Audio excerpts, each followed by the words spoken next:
सारे भाव हमारे भीतर जागृत कर सकता है हमारा विश्वास। तो विश्वास बहुत ज़्यादा महत्वपूर्ण है। इस विश्वास को अपने मन से खोने मत दो। दूसरी और एक चीज़ है, यदि उसके ऊपर भी थोड़ी सी मेहनत कर लो ना, तो आप अपने जीवन में बहुत प्रगति कर सकते हो। दूसरी बात है संतोष। थोड़ी सी कठिन है, पर इतनी भी नहीं कि आप ना कर पाओ। देखिए, जीवन में संतोष लाना इतना भी कठिन नहीं है। वैसे आजकल कहा जाता है कि यदि प्रगति करनी है तो संतुष्ट मत हो जाओ। अरे भाई, संतोष क्यों ना हो? हमें अपनी हर काम से, हर चीज से संतुष्ट होना चाहिए, लेकिन इसका मतलब ये बिल्कुल भी नहीं कि आगे बढ़ने का प्रयास नहीं करना चाहिए। देखिए, प्रगति करना तो हमारे जीवित होने का चिन्ह है कि हम जीवित हैं, हम कुछ प्रगति कर रहे हैं, नहीं या तो आगे बढ़ रहे हैं या अधोगति कर रहे हैं, नीचे गिर रहे हैं। कोई भी गति है तो जीवन है। तो कौन सी गति आपको अच्छी लगती है, प्रगति या अधोगति? गति तो दोनों में है, कौन सी अच्छी लगती है? प्रगति। तो आप तो वही करोगे ना जो आपको अच्छा लगता है, लेकिन इस अच्छे लगने को का संतोष से कोई संबंध नहीं है। तो अच्छा तो हमें बहुत सारे कार्य करके लग सकता है, तो हमें अच्छे लगने के लिए प्रगति भी करनी चाहिए, उसके लिए भी सारे कार्य करने चाहिए, लेकिन अपने आप को संतुष्ट रखना चाहिए। क्योंकि जब तक आप संतुष्ट नहीं होंगे, आपके भीतर संतोष नहीं होगा, तो क्या आपका मन, आपका हृदय आपको शांत रहने देगा? क्या आप शांति नहीं चाहते? शांति नहीं होगी तो ध्यान कैसे होगा? ध्यान के लिए तो शांति चाहिए, है ना? देखो, दो भैया दे दिए आपको, एक विश्वास भाई, एक संतोष भाई, है ना? अभी फिर शांति बहन चाहिए कि नहीं चाहिए, है ना? शांति बहन चाहिए, और शांति बहन की बिटिया ही प्रगति बहन है। तो ये सब आपस में संबंधित है, आपस में एक दूसरे से रिलेटेड हैं। इसीलिए मैं इन सबको भाई बहन कह रही हूँ, है ना? संतोष जो है वो हमारा नाभि चक्र, जब आप संतुष्ट रहेंगे तो हमारा नाभि चक्र उतना ही सुदृढ़ होगा, और आप जितने संतुष्ट होंगे उतना पति पत्नी का संबंध अच्छा रहेगा, और जितने आप संतुष्ट होंगे तो इसके ऊपर के सारे चक्रों पर उसका असर नज़र आएगा। क्योंकि जब आप संतुष्ट होंगे तो आपको चिंता नहीं होगी। चिंता की जगह कौन सी है? हृदय चक्र। तो जब आप संतुष्ट होंगे यहाँ नाभि चक्र से, आपका वो मजबूत हो गया, तो आप यहाँ पर चिंतित नहीं होंगे। और जब आप चिंतित नहीं होंगे, आप संतुष्ट होंगे, तो कुल मिलाकर के आपका ध्यान बहुत ही अच्छा लगेगा। और सभी के लिए एक ही प्रश्न होता है सभी के मन में कि स्वामी जी ऐसा क्या करें, गुरु माँ ऐसा क्या करें, ध्यान अच्छा लगे। हमारा ध्यान नहीं लगता, मन भटकता है। दो जगह है थोड़ी सी जो बीच में आपको डिस्टर्ब करती है। देखिए, आप ये संतुष्ट रहिए, आप निश्चिंत रहिए, आपको शांति मिल जाएगी। बीच में जो गड़बड़ करने वाले हैं ना, वो विशुद्धि और आज्ञा चक्र है। विशुद्धि जो आप में गिल्ट की भावना लाती है, और या गिल्ट की भावना की वजह से विशुद्धि चक्र दूषित होता है। और आज्ञा चक्र जब या तो अहंकार आ जाता है, या हम किसी पर गुस्सा करते हैं, नाराज़ होते हैं, और किसी को क्षमा नहीं कर पाते। हाँ, क्षमा भी तो एक बहुत बड़ा वरदान है। जिस तरह का वरदान विश्वास है, तो विश्वास भैया के साथ में क्षमा बहन को भी अपने साथ रखना, है ना। क्योंकि यदि हम किसी को क्षमा कर पाए तो हमारा मन शांत रहेगा। मन को डिस्टर्ब करने वाला एलिमेंट कहाँ है? इधर है। हमें किसी के ऊपर गुस्सा है, क्रोध है, या फिर हम अहंकारी हैं तो फिर तो पूछो ही मत। अहंकार को तो कोई भी पिन मार सकता है। किसी की छोटी सी बात भी आपको दुखी कर सकती है। तो हमारे भीतर दो चीज़ें है ना, ये बस ज़्यादा अंतर नहीं है इसका, इतना सा अंतर है, इतना सा यहाँ और यहाँ, इतने से अंतर को संभाल लीजिए। देखिए, जो मूलाधार चक्र है, बात करते करते याद आया, बोलते बोलते याद आया कि जैसे मूलाधार और स्वादिष्ठान चक्र है ना, अक्सर तो ये हम जन्म के साथ लेके आते हैं। अक्सर तो इसमें यदि दोष हुए तो वो जन्म के साथ होते हैं। अब मैं तो ये मान के चलती हूँ कि हम सब के ये सारे चक्र तो शुद्ध ही होंगे, जो जन्म से मिले माँ बाबा ने अच्छे ही दिए।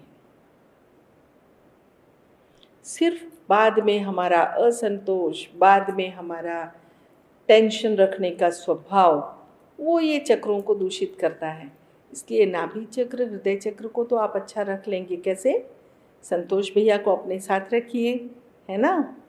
और यहाँ पर भी आपके विश्वास के कारण कोई चिंता नहीं होगी आपको, और फिर आपका ध्यान अच्छा लगेगा, सब अच्छा रहेगा। सिर्फ आप अपने भीतर अहंकार ना आने दें और किसी तरह का गिल्ट ना आने दें।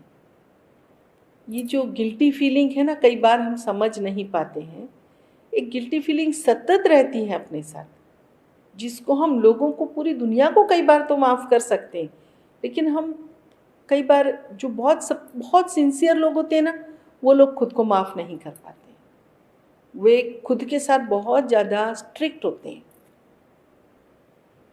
तो इसकी वजह से हमारा जो विशुद्धि चक्र है वो दूषित रहता है। तो देखिए, एक तो बात है क्षमा करना। हाँ, क्षमा का कितना असर होता है, इसके बारे में भी मैंने एक बहुत अच्छी सत्य घटना सुनी है। नहीं, कई बार क्या होता है, लोग सोचते हैं हाँ, माफ़ कर देने से क्या होगा। माफ़ कर देने से क्या नहीं होगा, ये सोचो। मैं आपको वो घटना सुनाती हूँ, बहुत ही इंटरेस्टिंग है। एक सत्य घटना ही है। क्या हुआ, एक मतलब मेरी सहेली थी, वो सहेली के घर पे, अभी हम लोग कैसे ना स्टाफ क्वार्टर्स में रहते थे, तो उसके मतलब घर के आगे जो बगीचा था, तो बगीचा भी कैसे ना अपने क्वार्टर से, पास के क्वार्टर वाले का भी बगीचा जुड़ा ही रहता है, सिर्फ एक फेंसिंग होती है। तो वो तार की फेंसिंग थी, इस तरफ उसने जासवंत का यानी गुड़हल का पेड़ लगाया था। वो गुड़हल में बहुत फूल आते थे, बहुत सारे फूल आते थे, बहुत अच्छे, और इतना उसमें मतलब इतने फूलों से वो लद जाता था कि जो रास्ते से आने जाने वाले लोग थे ना, वो एक बार तो उसको ऐसे देख करके ही वहाँ से निकलते थे। तो कई बार गणपति के दिनों में मुझे गुड़हल के फूलों की आवश्यकता होती थी ना, जासवंत के फूलों की आवश्यकता, तो मैं उसी को बोलती थी कि थोड़े फूल मेरे लिए तोड़ के रखना। हाँ, या फिर क्योंकि क्या है, गणपति के दिनों में तो सब लोग फूल तोड़ के मांग के लेके जाते ना, तो मैं एडवांस बुकिंग करके रखती थी कि मेरे लिए फूल थोड़े निकाल के रखना, मुझे इतने फूल तोड़ के देना। या फिर कभी किसी दिन सुबह सुबह अर्ली मॉर्निंग जा कर के उसके घर से फूल तोड़ के ले आती थी। मेरा घर जो था वो ऊपर के फ्लोर पर था, तो मेरे पास था तो सही जासवंत का पौधा, लेकिन गमले में कितने फूल आते हैं, 2-4 फूल आते थे। अब गणपति जी का हार बनाना है, चढ़ाने हैं, थोड़े से ज़रा ज़्यादा फूल हो, आसपास ज़रा सजाया जाए, अच्छा लगता है ना दिल को। तो उसके पास तो बहुत सारे फूल थे, तो मैं उसको बोलती थी कि ये मुझे उसके फूल देना, तो उससे मैं मांग लाती थी। अभी एक बार क्या हुआ, उसके इतने फूल लगते थे, इतने फूल लगते थे। और उनके पड़ोस के घर में ना जो रहते थे, तो उनके जो दादाजी थे, वो दादाजी मतलब ऐसे बाहर नहीं जाते थे, घर के घर में ही टहलते थे। और उनके यहाँ पे उन्होंने कुछ बगीचा वगैरह नहीं लगाया था, उन्होंने वो पूरा जो है वहाँ पे लीप डाला था, ऐसे पक्का कर लिया था, मतलब सीमेंट का नहीं था बट वैसे ही। और वो उधर से घूमते थे। अब जब गुड़हल के फूल सूखते हैं, सूख करके यदि गिरते हैं कई बार, तो वो पिचू पिचू हो जाता है, मतलब ज़मीन पे फिसलने का थोड़ा भय रहता है। और काफ़ी सारा उसका फिर कुछ कुछ कचरा भी गिरता रहता था। तो दादाजी ने 2-4 बार कहा कि ये कटिंग करो ना, हमारी तरफ डाली उसकी आ रही है, कटिंग कर दो, हमारी तरफ डाली आ रही है। अब वो डाली पूरी फूलों से लदी हुई, इसका ना मन नहीं होता था उसकी कटिंग करने का, क्योंकि जब भी वो वहाँ पे कैंची लेकर के जाती कि कटिंग कर डालूं, तो देखती कि बहुत सारी कलियां हैं, छोटी कली, थोड़ी बड़ी, इतनी कलियां, अब 20-20 कलियां लगी हुई है, कैसे काटे। तो वो दादाजी को बोलती, हाँ दादाजी ये कलियां ख़त्म हो जाने दो, फिर मैं कटिंग करती हूँ, ये कलियां ख़त्म। अब ये पेड़ तो ऐसे था, वो फूल पे फूल दिए जाता था, फूल पे फूल, इतना फूल। अभी एक दिन क्या हुआ कि मतलब हम लोग स्कूल से लौटे, तो साथ में ही आ रहे थे, उसका घर पहले आता था, मेरा घर बाद में आता था। तो दादाजी एकदम जैसे वहाँ पे खड़े हुए ही थे, और फिर मतलब लड़ने के लिए तैयार खड़े हुए थे। खैर मैं तो निकल गई, घर पे जाकर के बच्चों का भी देखना रहता था ना, तो मैं तो झटपट निकल गई, लेकिन मुझे आवाज़ें सुनाई दे रही थी। वो दादाजी इतना लड़े इससे, तेरे फूलों के कारण मेरा आंगन गंदा हो रहा है, और ऐसा वैसा पता नहीं, इतनी बातें उन्होंने सुनाई, इतनी बातें सुनाई। तो ये भी एकदम बहुत गुस्से में आ गई, और कैंची लेकर के आई, और उसने ना उधर उनकी तरफ की ब्रांच काटी, और पता नहीं उसके दिमाग में क्या इतना गुस्सा भर गया था, उसने वो पूरा पेड़ लगभग कटिंग करके और सारी उसकी हरियाली पूरी ख़त्म कर डाली, सारे पत्ते वत्ते, ज़मीन से बस 2-3 फुट का पेड़ रहा, लेकिन उसमें कोई ब्रांच नहीं। उसने अपने तरफ की भी काट डाली, उनके तरफ की भी काट डाली, और पूरा पेड़ ऐसे वो कर दिया, इसे नंगा पुंगा बोल सकते से। उस पे एक पत्ता नहीं, एक फूल नहीं, मतलब देख कर के किसी को भी बुरा लगे, इतनी बुरी तरह से उसने कटिंग कर डाली। बहुत तेज गुस्से में थी, उसने पेड़ काट डाला। अब झगड़ा तो खैर ख़त्म हो गया, लेकिन उसके बाद में खैर वो पेड़ पे पत्तियां भी आई, हरियाली हुई, लेकिन उसके बाद में उस पेड़ के ऊपर कोई फूल नहीं आया। 1 साल हुआ पूरा। अब इसमें जासवंत में तो लगभग साल भर फूल खिलते रहते हैं, हरा भरा तो हो गया पौधा, लेकिन एक भी फूल नहीं आया। और एक भी डाली उसकी जो है वो उनके घर के तरफ नहीं गई जिन्होंने लड़ाई की थी। वो दादाजी के बगीचे में एक भी डाली नहीं गई, सारा पेड़ इधर ही, जो भी विकास हुआ इधर हुआ, लेकिन उसमें कोई फूल ही नहीं आया, एक भी फूल नहीं। फिर लगभग 1 साल हो गया, एक भी फूल नहीं आया। तो फिर उसको चिंता हुई और टेंशन हुआ, वो बोली कि क्या हुआ मेरे पेड़ को, क्या हुआ, पता नहीं। हम लोग भी मतलब आश्चर्यचकित हो रहे थे कि ऐसे कैसे हो सकता है, इतना फूल देने वाला पेड़ एकदम से ऐसे क्यों इसने देना बंद कर दिया। तो उसकी एक आंटी थी, मतलब दूर की कोई रिलेशन में रिश्तेदार थी, वो उनके यहाँ पे आई थी किसी दिन, ऐसे ही जो भी काम होगा या बिना काम के मिलने आई होंगी। तो तब इसने फिर बताया, उसने कहा आंटी देखो, ये ना जो जासवंत का पौधा है, मैं इससे बहुत प्यार करती हूँ, ये इतने फूलों से लदा रहता था। तो वो बोली हाँ मुझे पता है, बहुत फूलों से लदा रहता था, एक बार मैं आई थी तब भी मैंने देखा था उसे, और मैं देखती रह गई थी कि कितना अच्छा फूलों से लदा है। तो बोली पता नहीं मतलब ना ये पिछले 1 साल से फूल ही नहीं दे रहा। तो उन्होंने कहा ऐसे कैसे हो सकता है, कुछ हुआ था क्या। तो वो बोली हाँ मतलब हुआ भी था, क्या बोलूँ, फिर उसने ना वो पूरी घटना कह के सुनाई कि आंटी ऐसा हुआ था, पड़ोसियों के साथ में थोड़ा खटपट हो गई, दादाजी ने बहुत भला बुरा कहा और पता नहीं मेरा भी दिमाग इतना सटका हुआ था उस दिन, मतलब स्कूल में भी थोड़ा एक पेरेंट के साथ थोड़ी झिकझिक हो गई थी और उसके बाद में फिर घर पे आते समय मन वैसे ही अच्छा नहीं था और फिर सामने से दादाजी ने इतनी लड़ाई की, मेरा दिमाग पता नहीं बहुत ख़राब हो गया, तो मैंने पूरे पेड़ को की कटिंग कर डाली।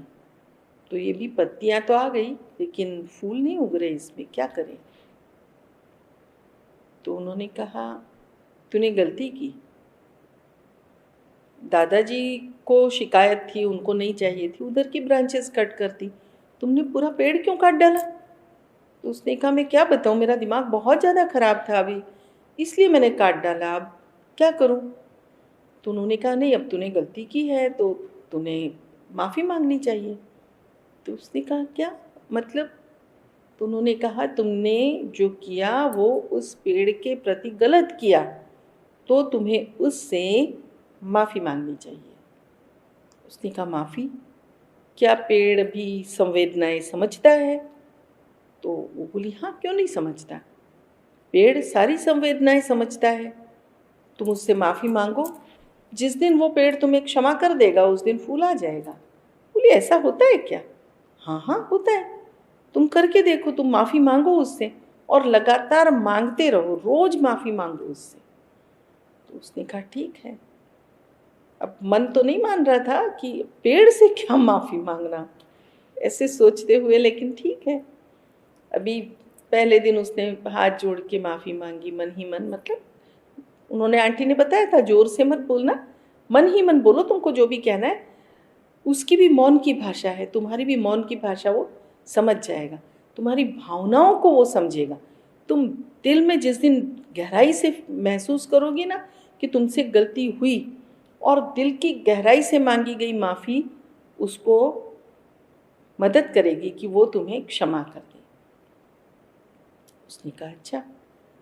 तो फिर उसने रोज़ माफ़ी मांगना शुरू किया, हाथ जोड़ के ही माफ़ी मांगती ऐसे नहीं, लेकिन पास जा कर के पत्तों को पकड़ करके, डाली को पकड़ करके और रोज़ क्षमा मांगती कि मुझे माफ़ कर दे, मुझे माफ़ कर दे, मैंने ऐसा नहीं करना चाहिए था, वो पेरेंट का गुस्सा, वो दादाजी का गुस्सा मैंने तेरे ऊपर निकाला, मुझे कोई अधिकार नहीं था, मैंने तुझे काट डाला, सॉरी, मुझे माफ़ कर दे प्लीज़।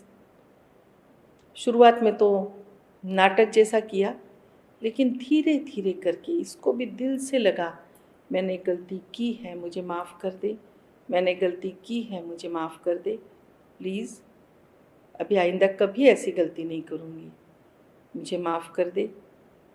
और फिर एक दिन उसके ऊपर मस्त एक कली खिली और उसके बाद में फिर उस पर अच्छे से फिर से बाहर आना शुरू हो गया। तो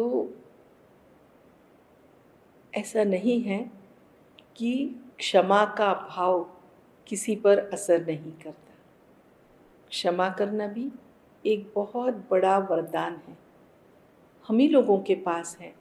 जब हम दिल से क्षमा मांग लेते हैं तो हमारे भीतर का जो एक अपराध बोध होता है वो हमारे विशुद्धि चक्र को क्लियर कर देता है। तो क्षमा मांगनी चाहिए, दिल से मांगनी चाहिए। और यदि वो व्यक्ति अब इस दुनिया में ना रहा हो, आपको लगे कि आपसे कोई गलती हुई थी लेकिन अब क्षमा किससे मांगे, तो आप एक दीपक प्रज्वलित करें और उस दीपक में उस व्यक्ति को देख करके और मन ही मन उससे क्षमा मांगे। जब आप पूर्ण भाव से क्षमा मांगेंगे तो आपको क्षमा मिल जाएगी। कोई भी आत्मा अपने साथ में कोई क्रोध लेकर के जाना नहीं चाहती है, कोई गुस्सा लेके जाना नहीं चाहती है। तो यदि आपसे कोई भूल हुई है, कोई गलती हुई है, यदि वो व्यक्ति जीवित है तो फिर संकोच मत कीजिए, अपने अहंकार को बीच में मत आने दीजिए कि मैं उससे माफ़ी कैसे मांगूँ, क्यों मांगूँ। कई बार होता है ना, हम अपने हाथ के नीचे वाले, अपने से निचले पद पर या अपने घर में काम कर रहे लोगों का, या अपने आप बॉस हो, आपके ऑफिस में काम कर रहे लोग हैं, या एक चतुर्थ श्रेणी का कोई कर्मचारी है, आपकी कोई चीज़ गुम हो गई और आपने उसको डांट लगा दी, पता चला वो चीज़ तो आप अपने घर पे लेकर के गए थे, आपको मिल जाए, तो कभी भी क्षमा मांगना मत भूलना।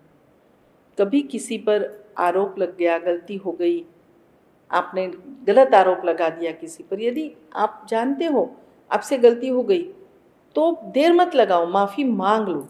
माफ़ी मांग के आप छोटे नहीं होंगे, बल्कि आपने जो गलत किया है उस गलती का प्रायश्चित हो जाएगा।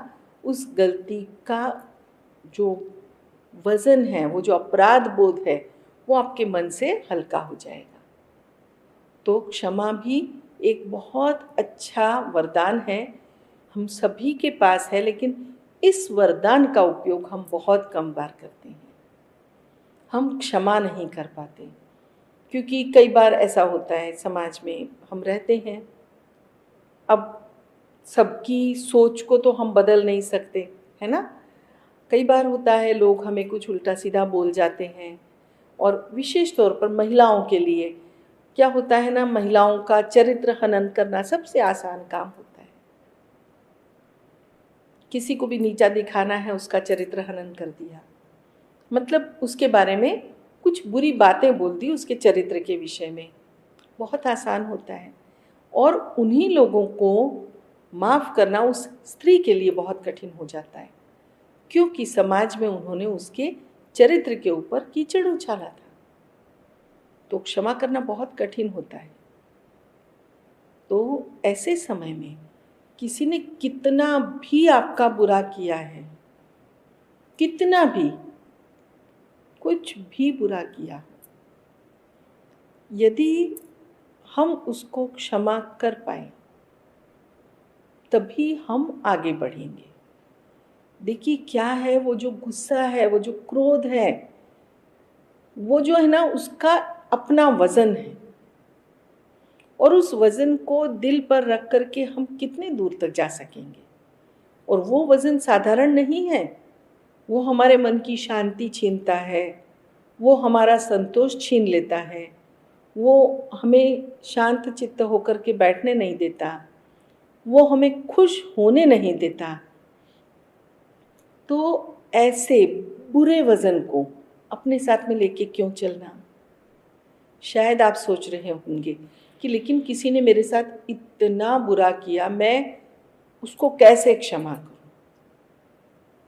तो उसके पास जाके थोड़ी ना क्षमा मांगनी है आपको, आपको अपने मन से उसको निकाल फेंकना है बस। अब जैसे आपके पास कोई, आप कहीं जा रहे हैं, आपके पास बहुत ज़्यादा वज़न है और आप नहीं उठा पा रहे और आपको जाना भी ज़रूरी है, तो फिर आप क्या करोगे। जो कुछ चीज़ें हैं जो बहुत ज़्यादा काम की नहीं है, तो वो चीज़ें आप वहीं पे ड्रॉप कर देंगे कि छोड़ो, इसको अभी तो घर ले जाते हैं, वापस आने पर ये मिली तो भी ठीक, नहीं मिली तो भी ठीक, तो आप उसको छोड़ दोगे। इसी तरह से अपने मन से भी उन लोगों को निकाल फेंको जो गंदे हैं, जो बुरे हैं। जो बुरे लोगों ने आपके साथ बुरा किया, उनका वज़न लेकर के आप क्यों जा रहे हो। वो वज़न यहाँ भी है और वो यहाँ भी है, वो आपके आज्ञा चक्र में भी है और उसका बोझ आपके हृदय पर भी है। ना तो आपके हृदय को वो आनंदित होने देगा और ना ही वो यहाँ आपको ध्यान करने देगा। तो आप शांति कैसे पाएंगे। बुरे लोगों को छोड़ दो, क्षमा करो। मेरा तो पूरा विश्वास है और मेरा अपना अनुभव भी है कि यदि किसी ने बुरा किया है आपका, तो दुनिया गोल है, वो घूम करके उसी के पास जाएगा। और दूसरी बात, उसको मैं अपना मन की स्थिति के अनुसार मैं अपने आप को हमेशा समझाती हूँ। मैं वही तरीके आपको भी बता देती हूँ। आप भी अपनी मन की स्थिति के अनुसार स्वयं को समझा लीजिए कि क्या करना है ना। जैसे कभी कभी कुछ ऐसा हो जाता था, अभी तो कुछ नहीं होता, लेकिन पुराने समय की बात कि कभी ऐसा कुछ हो जाता था कि किसी के कारण मुझे बुरा लग जाता था, तो उस समय मैं क्या सोचती थी?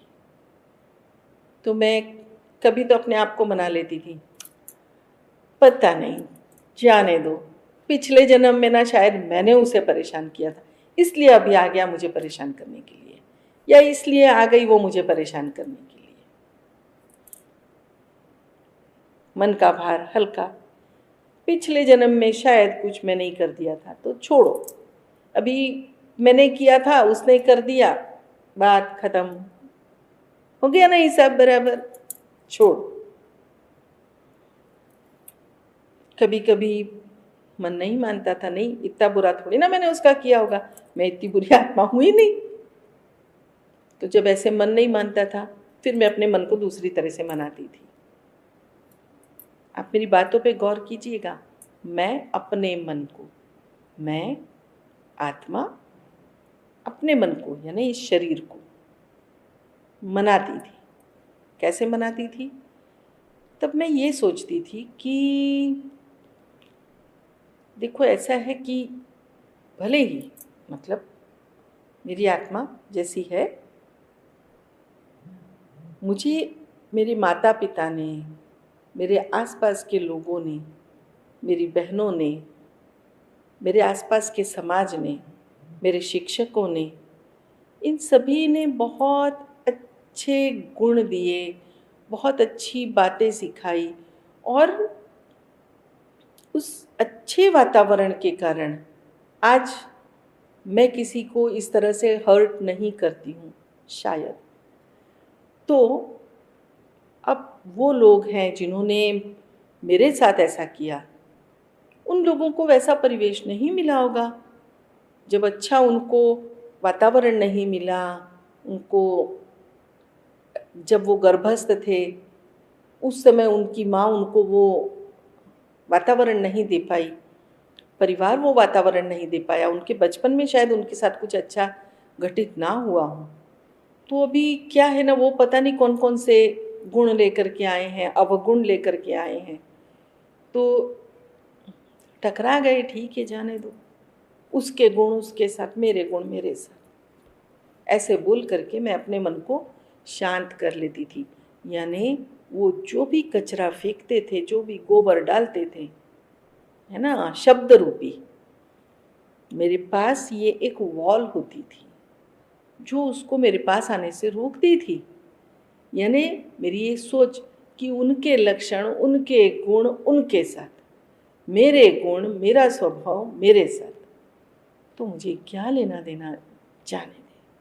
आज उसका मूड अच्छा नहीं होगा, आज उसका दिन खराब होगा, उसको कोई ऐसा मिल गया होगा जिसके साथ, जिसने कोई लड़ाई झगड़ा किया हो, गंदी बात की हो, बुरी बात की हो, जाने दो, ऐसे सोच करके मैं छोड़ देती थी। जो भी